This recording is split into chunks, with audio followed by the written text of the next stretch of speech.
이 세상에서 제일 복받은 사람이 누구냐? 예수 믿어 구원받은 사람인 줄로 믿습니다. 이 세상에 다른 복을 다 받았다고 할지라도 예수 믿지 않는다고 하면 그 사람은 저주받은 인간이에요.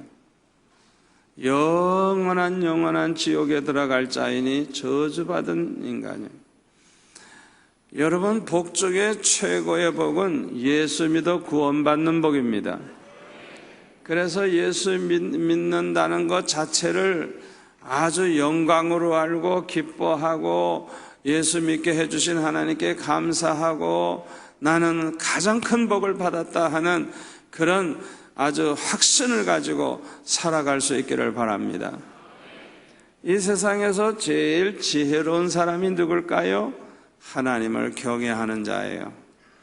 하나님을 경외하는 것이 지혜의 근본이라 그래서요. 모든 지혜의 근본은 하나님을 경외함으로써 시작이 되는 줄 믿습니다. 또 이 세상에 제일 행복한 사람이 누굴까요? 하나님의 말씀대로 사는 사람이에요.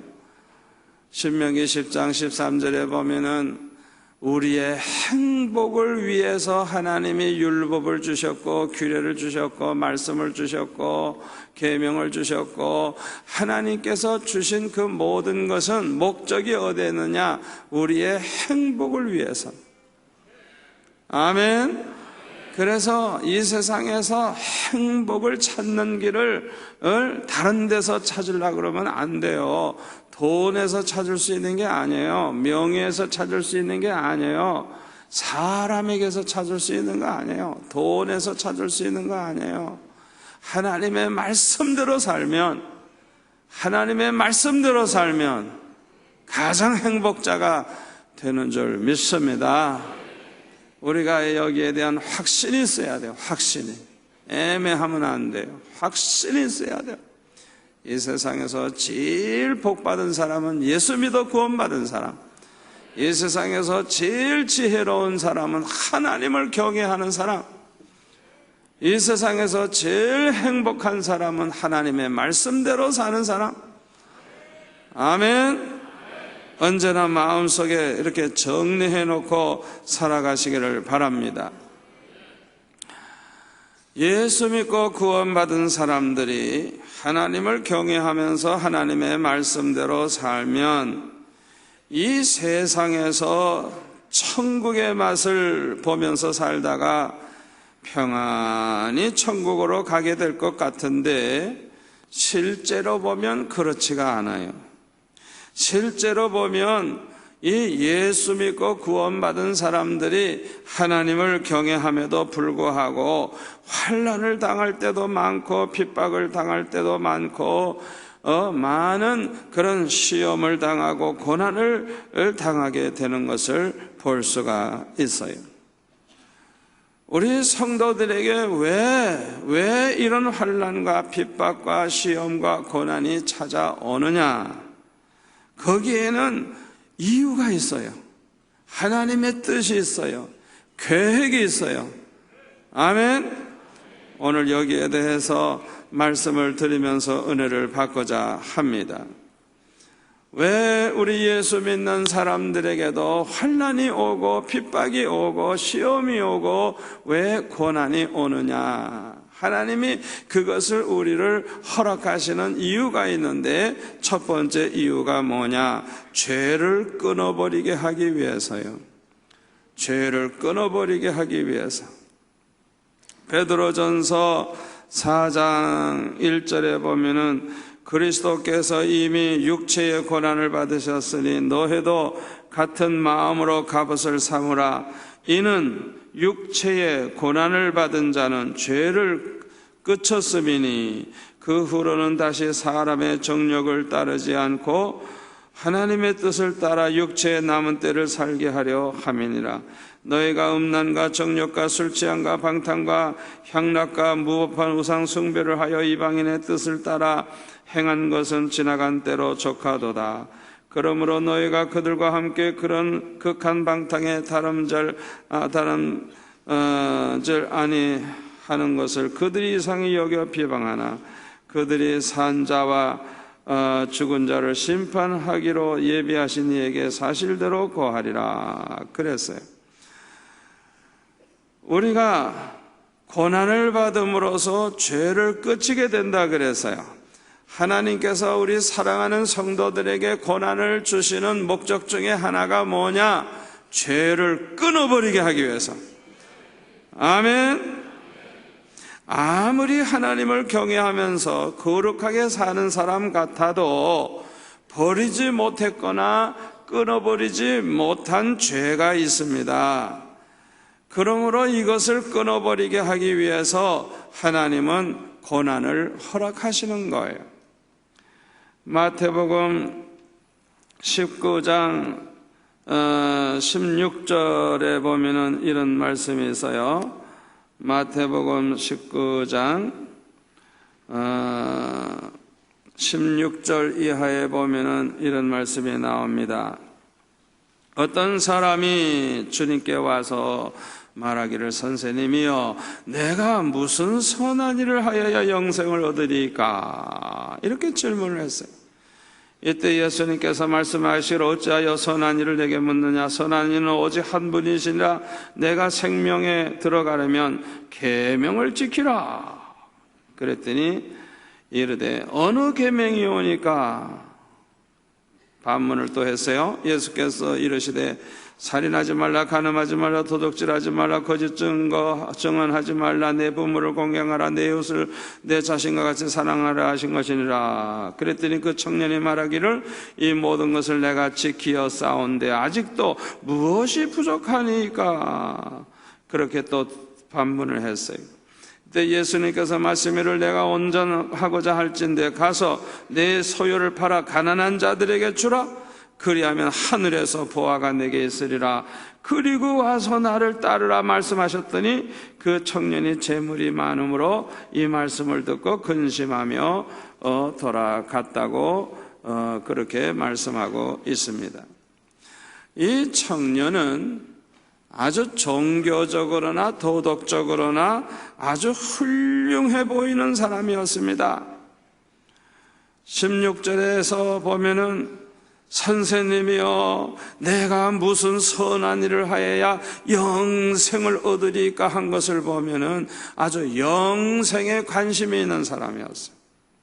이 세상에서 잠시 사는 것으로 모든 것이 끝나지 않고 우리에게 영생의 세계가 있음을 알고 영생에 관심을 가지고 있었으니 아주 종교적으로 훌륭한 사람이라고 아니할 수가 없어요.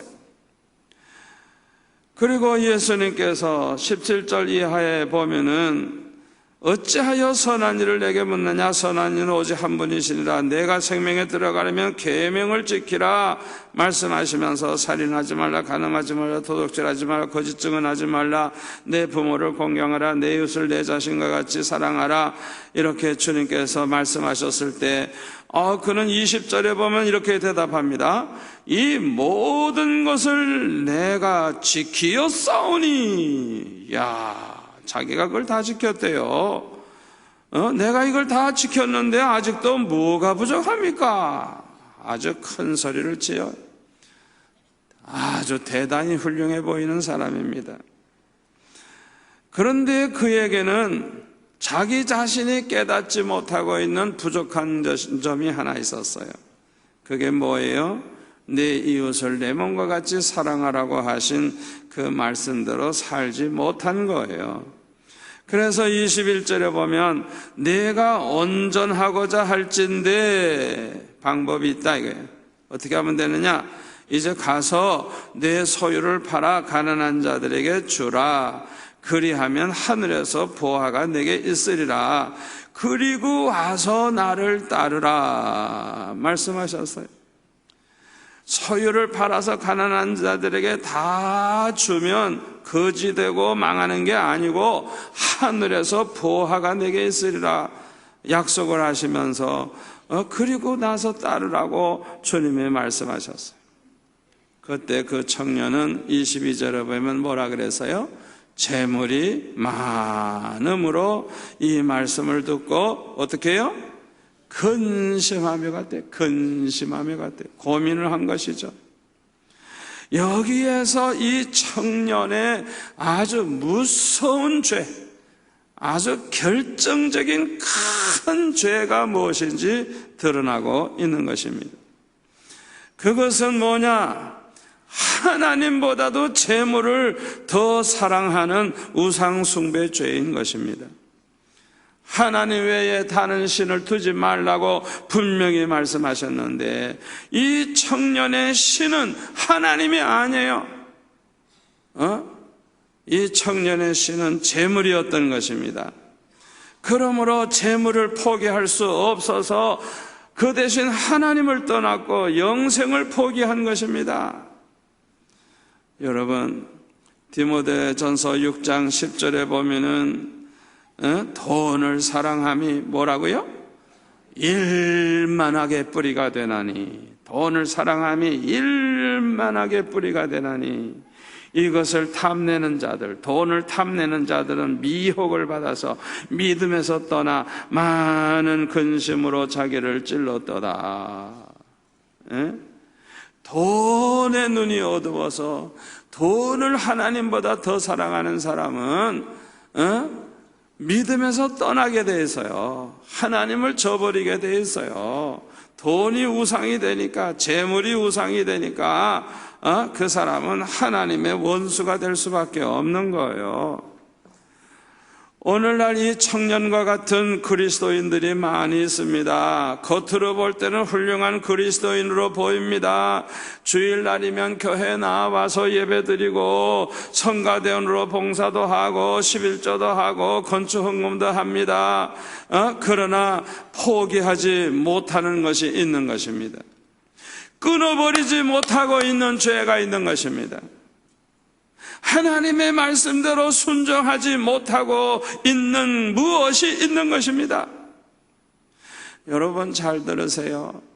99가지 죄를 회개했다고 해도 한 가지 죄를 회개하지 아니하고 있으면 그 사람은 아직 회개하지 않고 있는 사람이에요. 그걸 아셔야 돼요. 죄를 한 가지 회개하지 않고 있거나 10가지 죄를 회개하지 않거나 그거 다 회개하지 않은 거예요. 그걸 우리가 알아야 돼요. 이 청년과 비슷하게 살면서도 자기는 예수님을 잘 믿고 있고 구원받았다고 생각하고 있는 사람들이 있다고 하면 이런 사람은요, 스스로를 속이는 사람이에요. 스스로를 속이고 있어요. 참으로 어리석은 사람이에요. 자기가 자기에게 속고 있는 거예요. 그래서 23절에 오늘 보면 23절에 보면은 예수님은 뭐라 그랬어요? 23절에 보면은 예수님께서는 내가 진실로 너에게 이르노니 부자는 천국에 들어가기가 어려우니라. 다시 너에게 말하노니 낙타가 바늘귀로 들어가는 것이 부자가 하나님 나라에 들어가는 것보다 쉬우니라. 여러분, 이건 한마디로 이 부자가 천국에 갈 수 있다는 거예요? 없다는 거예요? 없다는 거예요. 불가능하다는 거예요. 이 청년과 같은 부자는 천국에 절대 못 들어간다는 말씀이에요. 불가능하다는 거예요. 여러분, 이 얼마나 충격적인 말씀입니까? 이 말씀을 들은 제자들이 충격을 받았어요. 그래서 마태복음 20장 25절에 보면 제자들이 듣고 몹시 놀라 이르되 그렇다면 누가 구원을 얻을 수 있으리까? 누가 구원을 얻을 수 있으리까? 세상에 구원 얻을 자가 누가 있습니까? 이렇게 말했을 때 예수님께서 뭐라고 말씀하세요? 사람으로는 할 수 없으나 하나님으로서는 다 하실 수 있느니라. 아멘. 사람으로는 할 수가 없지만은 하나님은 방법이 있다는 거예요. 우리 하나님에게는 방법이 있습니다. 하나님에게는 대책이 있습니다. 택함 받은 백성이라고 하면 아무리 부자라고 할지라도 하나님이 구원받게 하시는 대책이 있습니다. 아멘. 그 방법이 뭔지 알아요? 고난을 통하여 회개케 만드는 것입니다. 고난을 통하여 죄를 끊어버리게 만드시는 것입니다. 그 고난이 환난일 수도 있어요. 재난일 수도 있어요. 시험일 수도 있어요. 어떤 질병일 수도 있어요. 고난이 바로 기회라고 저는 믿습니다. 회개할 기회입니다. 예수 믿고 구원 받을 수 있는 기회입니다. 우리 주님은 말씀하셨어요. 의인을 부르러 오신 것이 아니요 죄인을 불러 구원하기 위해서 오셨다 그랬어요. 우리 주님께서 지금 부르고 계시는 거예요. 어떤 의미에서. 아멘. 여러분, 그렇게 돈 많은 부자들이 어떻게 하나님을 믿겠어요? 어떻게 구원을 받겠어요? 그러니까 하나님의 방법으로 그 고난 속에서 하나님을 찾게 만드시는 거예요. 기회를 주시는 거예요. 택함 받은 사람이라고 하면 반드시 회개하고 예수 믿게 될 줄로 믿습니다. 머지않은 장래에 그분이 예수님을 영접했다는 소문을 듣게 될 것입니다. 택한 백성이라면 반드시 돌아오게 돼 있어요. 불택자라고 하면 그냥 죽거나 자살하고 말 거예요. 가룟 유다처럼. 여러분 중에 고난당하는 분 계십니까? 아직도 끊어버리지 못하고 있는 죄가 뭔지 생각해 보시기를 바랍니다. 그리고 깨닫는 대로 철저히 회개하고 끊어버리시기를 바랍니다. 그리하면 그 고난은 축복으로 바뀔 것입니다. 한 가지쯤은 괜찮겠지. 한 가지 내가 얼마나 신앙생활 잘하고 있는데 그것까지 거고 한 가지 그거 가지고 하나님이 째째하게 그럴까? 여러분, 그렇게 생각하면 안 돼요. 여러분, 이 청년, 이 부자 보세요. 얼마나 훌륭한 사람이에요. 얼마나 훌륭해요. 그러나 이 재물 하나만은 놓칠 못하는 거예요. 그게 우상이에요. 우리가 뭘 한 가지를 죄를 끊어버리지 못하고 있는지 모르지만은 그게 바로 우상이에요. 그게 바로. 오늘 밤에 그것을 찾기를 바랍니다. 그 한 가지, 끈질기게 물고 늘어지고 있는 그 한 가지, 오늘 밤 뿌리 뽑고 가시기를 축원합니다. 여러분, 그 문제를 해결해 보세요. 어떤 일이 벌어지는가? 얼마나 응답이 빨리 오고 어떤 때는 생각만 해도 이루어지고 그 축복을 받기를 여러분 원치 않습니까? 그 한 가지, 끊어버리지 못한 그 한 가지, 해결하지 못하고 있는 그 한 가지, 그걸 무엇인지 오늘 밤 목숨 걸고 그냥 뿌리 뽑으시는 이 밤이 되시기를 축원합니다. 우리 하나님께서는요, 부자가 천국에 도저히 들어갈 수 없지만 하나님의 방법으로는 못할 거 없는 거예요. 못할 거 없는 거예요. 못할 거 없는 거예요. 그를 구원하기 위해서라면 재산 다 걷어갈 수도 있어요. 다 걷어갈 수도 있어요. 못할 거 없어요. 하나님에게는 방법이 있는 거예요. 저와 여러분에게 고난이 올 때 절대로 우연히 온다고 생각하지 마세요.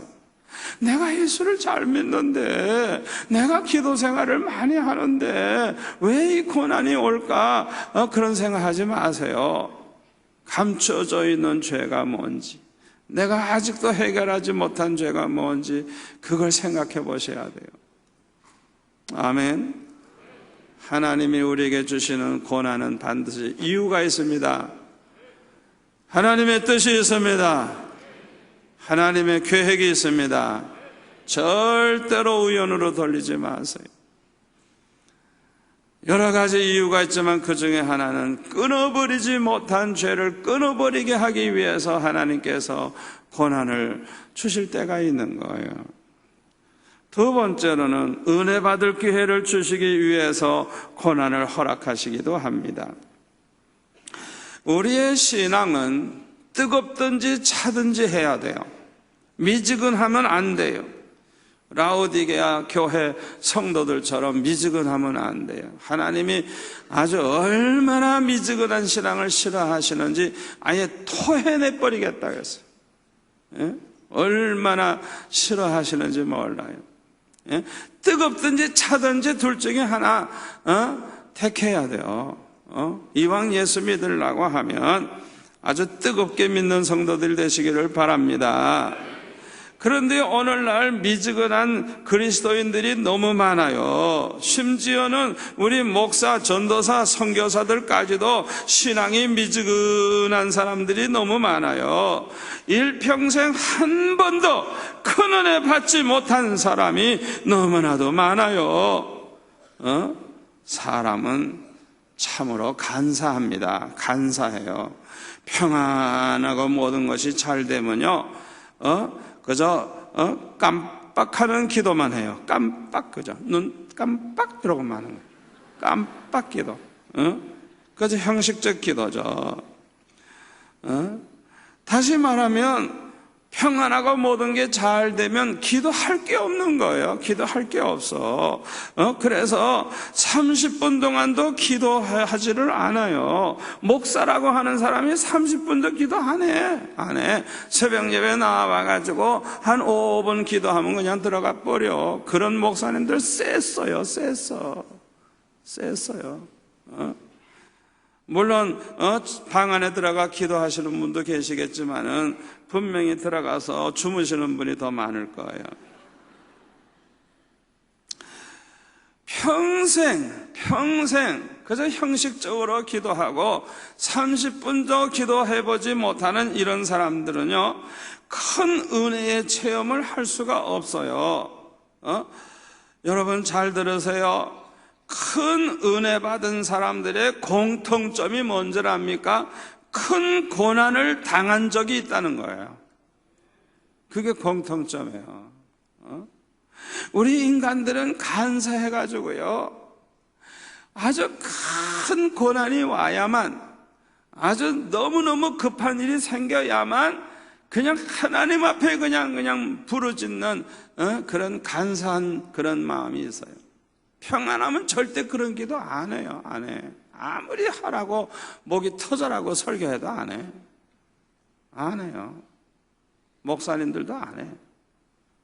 장로님들도 안 해. 간사해요. 그래서 아주 그냥 죽기 직전에 한번 들어가 봐야 돼요. 그래가지고 하나님 앞에 그냥 결사적으로 매달리는 그런 시간을 가져야만 정말 불을 받는 체험을 할 수 있고, 주님을 만나는 체험을 할 수가 있고, 주의 음성을 듣는 체험을 할 수가 있는 거예요. 성경에 보면 야곱을 보세요. 형 에서에게 맞아 죽을 위기에 처했을 때 도망을 가다가 들판에서 하룻밤을 자게 됐어요. 옛날에 사람도 별로 없는 옛날에 들판에서 하룻밤을 자다간 짐승의 밥대기 꼭 알맞아요. 사람 냄새 맡고 짐승들이 내려와가지고 그냥 자는 걸 목을 그냥 들이 그냥 물어버리고 그러면 죽는 거예요. 또 아무도 없을 때 혼자서 말이죠, 산도둑을 만나보세요. 다 뺏기고 죽는 거예요. 그러니까 이 야곱이 그 도망을 가는, 지금 그 형 에서는 사냥꾼이기 때문에 그냥 뭐 야곱보다 몇 배로 빨리 뛰어올 수 있는 사람이에요. 그러니까 따라오면 이거는 완전히 들판에서 가인이 아벨 죽이듯이 그냥 죽여버리면 그냥 죽는 거예요. 그냥 죽는 거예요. 그러니까 얼마나 위기예요. 그럼 그날 밤에 심각한 기도를 했을 거예요. 그날 밤에 꿈속에서 하나님의 음성을 듣죠. 또 약복강가에서 기도할 때 보세요. 그냥 천사와 씨름을 하면서 그냥 이 허리 뼈가 부러질 정도로 그냥 그렇게 결사적으로 기도하죠. 너무 급하니까. 그러니까 어떤 면에서 이 야곱이 위기를 처하게 대하는 것이 그에게는 아주 은혜 받을 수 있는 기회였던 거예요. 은혜 받을 수 있는 기회. 아멘. 다윗도 고난을 많이 당했는데 다윗처럼 기도 많이 한 사람이 별로 없어요. 시편을 읽어보면 그 다윗의 기도가 얼마나 뼈저린 기도인지 몰라요. 그 다윗의 기도가 굉장히 깊은 기도입니다. 엄청난 은혜 받은 사람의 기도입니다. 예수님의 제자들도 예수님의 십자가에 못 박히셨을 때 자기들도 붙잡혀 가서 이제 죽을 수밖에 없는 그런 위기에 처해 있을 때, 그때 그들이 모여가지고 성령 충만함을 받기 위해서 아주 전혀 기도에 힘쓰다가 성령의 충만함을 받는 걸 볼 수가 있죠. 위기 속에서 기도하다가 성령의 충만함을 받았어요. 현재의 위대한 하나님의 종들의 공통점도 마찬가지예요. 그분이 큰 고통 중에 기도하다가 은혜 받았든지, 어떤 큰 고민거리가 있어서 밤잠을 못 자고 금식하고 며칠씩 기도하다가 은혜를 받았든지, 아니면 나게밀 목사님과 같이 그냥 뭐 이 간암에 걸려가지고 그냥 배가 남산만해지고 이제 완전히 오늘 내일 죽는다고 의사가 이제는 사모님에게 장례 준비나 하라 그러고 완전히 죽기 직전에 그때 내가 이대로 죽어서는 안 되겠다, 그런 생각이 들더라 그래요. 그래가지고 하나님 앞에 기도하기 시작을 했는데, 교회에서도 성도들이 그냥 주일날 합심해서 기도하고, 그렇게 기도하는 가운데 기적이 일어났죠. 그냥 갑자기 하혈을 하기 시작하는데 뱃속에 있는 암덩어리가 다 떨어져 나오는, 제가 그게 2번이나 부흥에 갔었습니다만은 얼마나 잘 잡수는지, 속꼬리곰탕을 그렇게 좋아해. 얼마나 잘 잡수는지, 얼마나 건강하지. 그 기적을 저한테 얘기를 하시더라고요. 완전히 그냥 뭐 장례식 준비 다 했대요.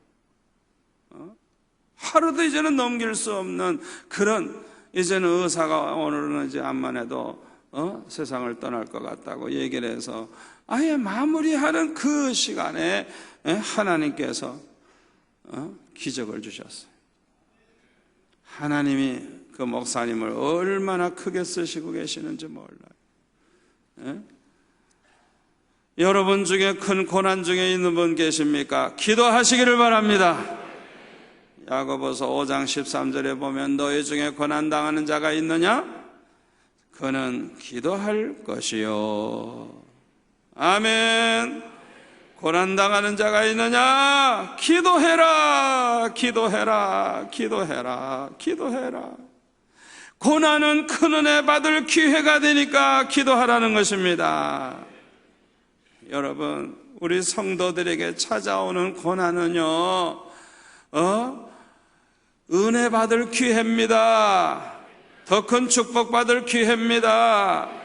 큰 은혜를 받으면 끊어버리지 못한 죄가 뭔지 깨닫게 돼요. 숨겨져 있는 교만도 깨닫게 돼요. 고치지 못하고 있는 나쁜 버릇도 깨닫게 돼요. 고치지 못하고 있는 나쁜 성품도 깨닫게 돼요. 그뿐만 아니라 성령의 권능으로 이 모든 죄와 허물을 끊어버리게 됩니다. 그래서 온전한 성도가 되는 거예요. 하나님의 마음에 합한 사람이 되는 거예요.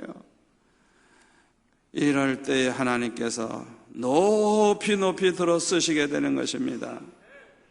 아멘. 여러분 오늘 밤 절대로 그냥 돌아가지 마시기를 바랍니다. 고난을 가지고 계신 분들 그냥 가지 마세요. 하나님 앞에 그냥 결사적으로 부르짖는 시간을 가지시기를 바랍니다. 세 번째로, 왜 우리 성도들에게 이렇게 하나님께서 환난과 핍박을 당하게 하시고 고난을 당하게 하시느냐? 아주 중요합니다. 세 번째는 알곡 신자와 쭉정이 신자를 구별하기 위해서입니다. 마태복음 3장 12절에 보면 손에 키를 들고 자기의 타작마당을 정하게 하사 알곡은 모아 곡간에 들이고 쭉정이는 꺼지지 않는 불에 태우시리라 그랬어요. 타작을 하기 전에는 이게 알곡인지 쭉정인지 몰라요. 겉으로 보면 다 똑같은 곡식이에요. 알 수가 없어요. 그러나 곡식을 타작마당에 깔아놓고 그걸 키로 때리는 순간에 알곡은 알곡으로 드러나고 쭉정이는 쭉정이로 드러나는 거예요. 이와 같이 큰 환난과 핍박이 오기 전에는 누가 알곡 신자인지 쭉정이 신자인지 몰라요. 그러나 큰 환난과 핍박이 오면 알곡 신자는 알곡 신자로 드러나고 쭉정이 신자는 쭉정이 신자로 드러나는 거예요. 그걸 우리가 알아야 돼요. 저 북한에서도요, 김일성이가 완전히 이제 공산화했을 때 교회를 핍박한 사람들 중에 대부분이 누군 줄 알아요? 대부분의 사람들이 예수 믿다 타락한 사람들이에요. 예수 믿다 타락한 목사님, 장로님들이 빨갱이 앞쟁이가 돼가지고 누가 목사인지 장로인지 다 아니까, 집까지도 아니까 그 사람들이 앞장서가지고 찾아다니면서 다 잡아갔어요. 여러분 그거 아셔야 돼요. 교회를 모르는 세상 사람들보다 교회를 가장 무섭게 핍박할 사람이 누군지 알아요? 똑같이 예수 믿는 줄 알았는데 환난 때, 핍박 때 배신하고 하나님을 저버리고 타락한 사람들, 그 사람들이 가장 교회를 해롭게 만드는 그런 앞잡이가 된다는 걸 우리가 알아야 돼요. 마태복음 24장 10절에 보면은 많은 사람들이 실족하게 되겠고 서로 잡아주고 서로 미워하게 될 것이라 그랬어요. 예수님이 오시기 전에 마지막 환난 때가 되면 교회가 그냥 시험이 들고 핍박이 오고 이렇게 교회가 문제가 많아질 때 실족하는 사람들이 생기는 거예요. 그리고 서로 잡아가는 일을 해요. 또 서로 미워해. 그렇게 된다는 거예요. 쭉정이 신자들은요, 불신자들보다 더 악한 사람들입니다. 쭉정이 신자들은 수십 년간 교회 생활을 했으면서도 회개하지 않죠. 믿음 없이 살았죠. 위선적인 삶을 살았으니 보통 강박한 사람들이 아니에요. 그렇잖아요. 어떻게 그렇게 수십 년 교회 생활을 했는데 어떻게 그렇게 가짜 신앙생활을 할 수가 있겠어요? 집사가 되고 권사가 되고 장로가 되고 전도사 되고 목사가 되고 평생 예수 믿는다고 했는데 나중에 보니까 믿음이 없어. 나중에 보니까 위선자야. 나중에 보니까 회개도 하지 않은 사람이야.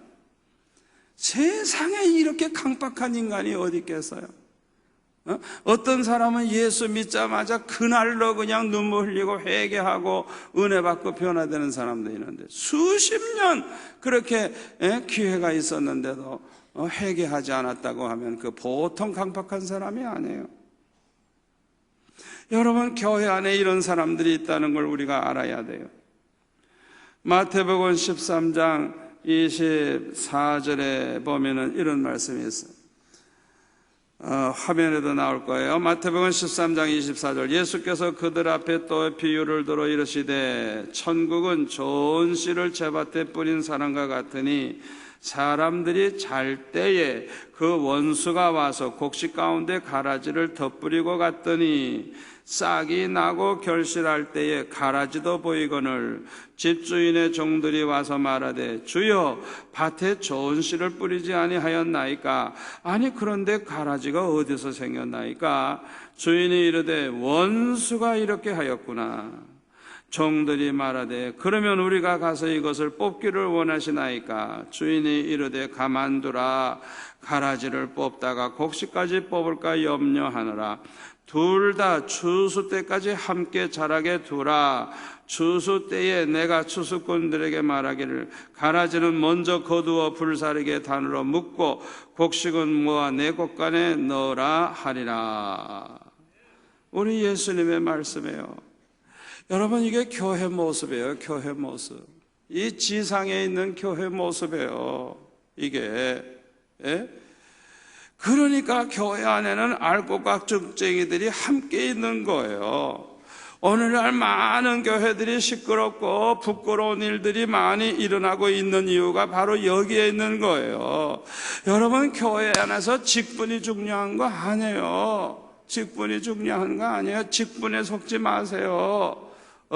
그 사람이 뭐 집사직이 있다 그래서 다 믿음 있는 게 아니에요. 집사라 그래서 다 알곡이 아니에요. 쭉쟁이도 많은 거예요. 그걸 아셔야 돼요. 예? 오늘날 교회 안에는 생명책에 그 이름이 기록되지 못한 사람들도 많이 있어요. 그래서 요한계시록 13장 7절에 보면은 요한계시록 13장 7절에 보면 이런 말씀이 있어요. 또 권세를 받아 성도들과 싸워 이기게 되고 각 족속과 백성과 방언과 나라를 다스리는 권세를 받으니 죽임을 당한 어린 양의 생명책의 창세 이후로 이름이 기록되지 못하고 이 땅에 사는 자들은 다 그 짐승에게 경배하리라. 누구든지 귀가 있거든 들을지어다. 생명책에 이름이 기록되지 아니한 사람들은 결국 짐승에게 다 경배하게 된대요. 나중에 다 머리 숙이는 거예요. 다 우상 앞에 머리 숙이게 되고 그 독재자에게 다 굴복하게 되고 하나님을 저버리게 된다는 거예요.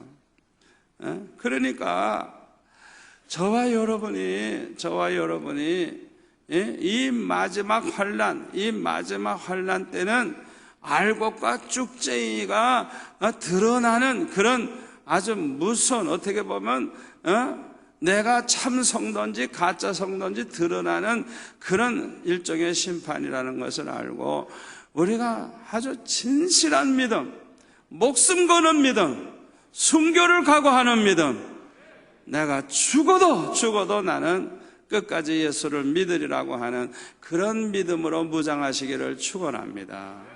축원합니다.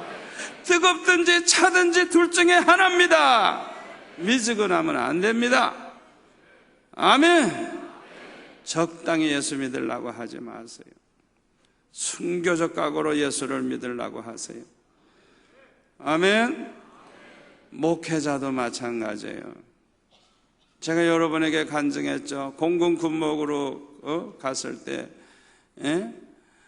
죽어도 좋사오니 전장병 예수만 믿게 해주세요. 죽어도 좋사오니 저는 내 목숨을 아예 걸었어요. 죽어도 좋사오니 주님 앞에 저는 목숨을 걸었어요.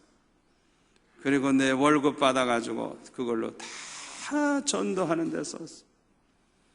그렇게 목숨 걸고 나가니까 기적이 일어나기 시작하는데 여러분들에게 간증을 그동안 많이 했습니다만 기적이 일어나니까 부대장이 제 발로 걸어 나오고 부대장이 전장병 다 그냥 5분 내에 나오도록 그냥 비상 명령을 내리고 그냥 그 엄청난 일이 벌어지는데 그렇게 하나님이 그냥 한번 역사하시니까 그냥 기적과 같은 일이 이루어지는 거예요. 할렐루야. 여러분 신앙생활에 목숨을 걸기를 바랍니다. 다니엘과 같이 기도 생활에 목숨을 걸기를 바랍니다. 여러분이 목숨을 거세요. 그냥. 그러면 비가 오나 눈이 오나 뭐 바람이 부나 상관없어요. 목숨 걸고 기도하는 사람은 흔들림이 없어요.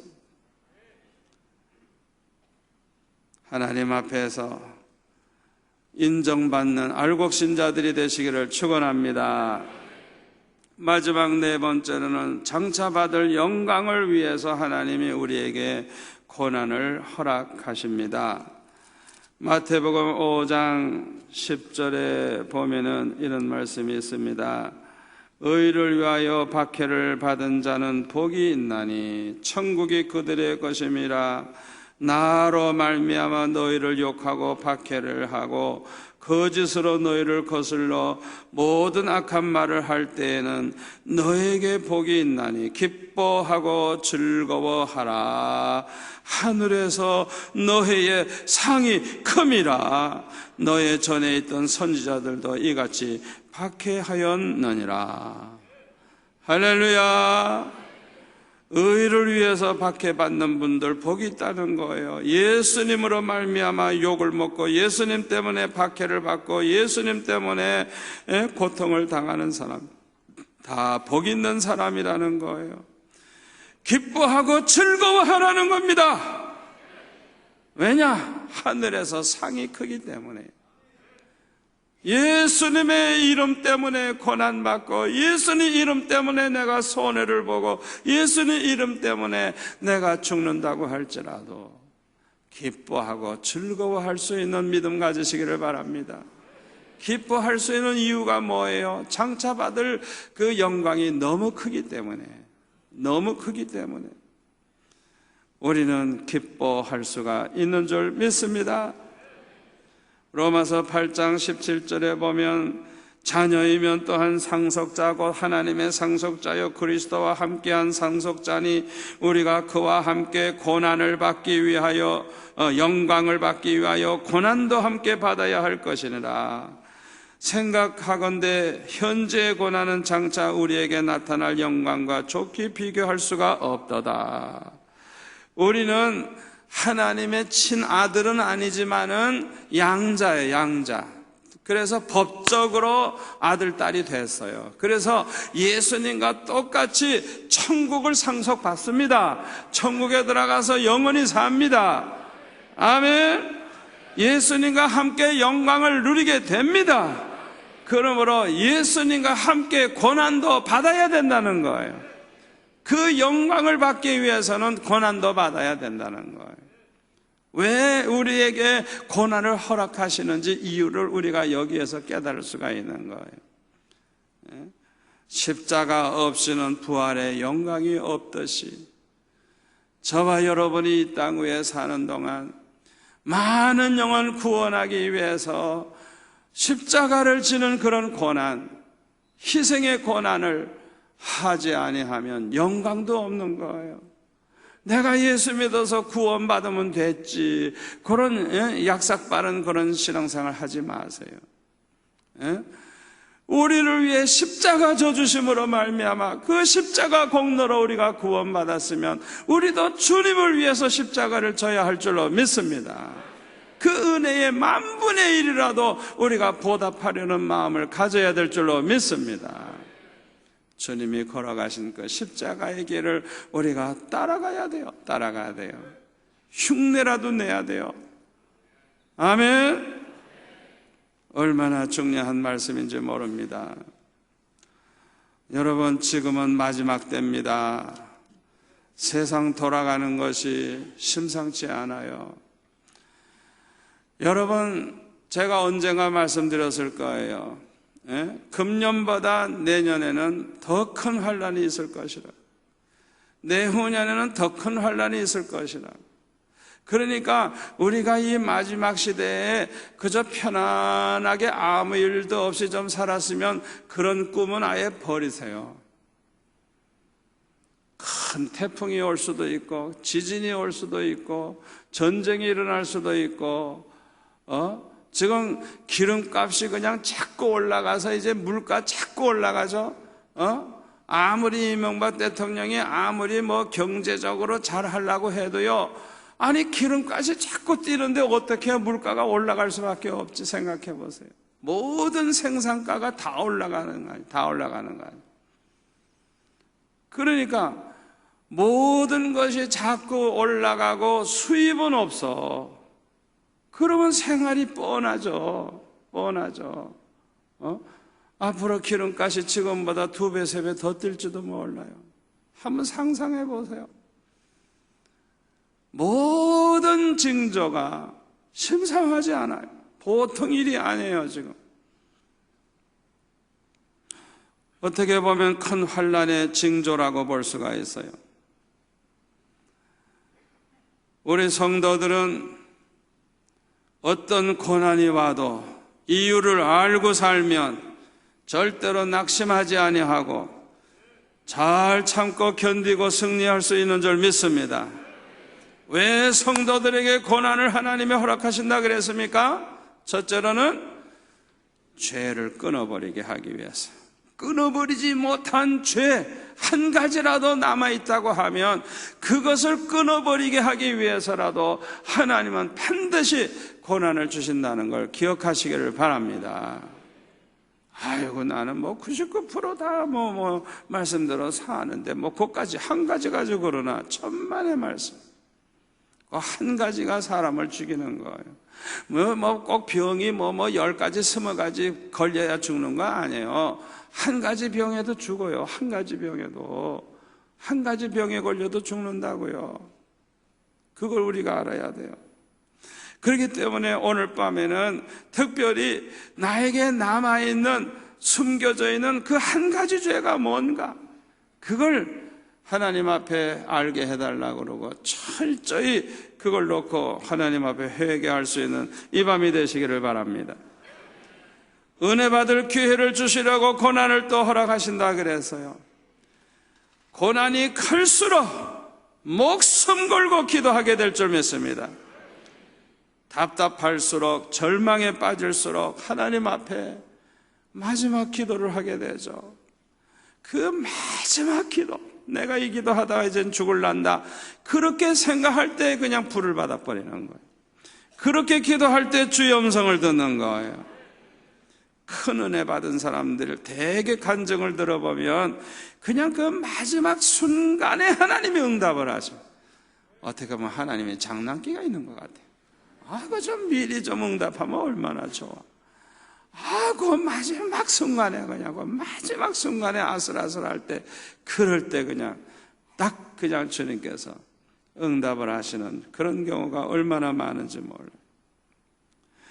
또 쭉쟁이와 알곡과 쭉쟁이를 구별하기 위해서 하나님께서 이 환난과 시험과 핍박을 허락하신다 그랬어요.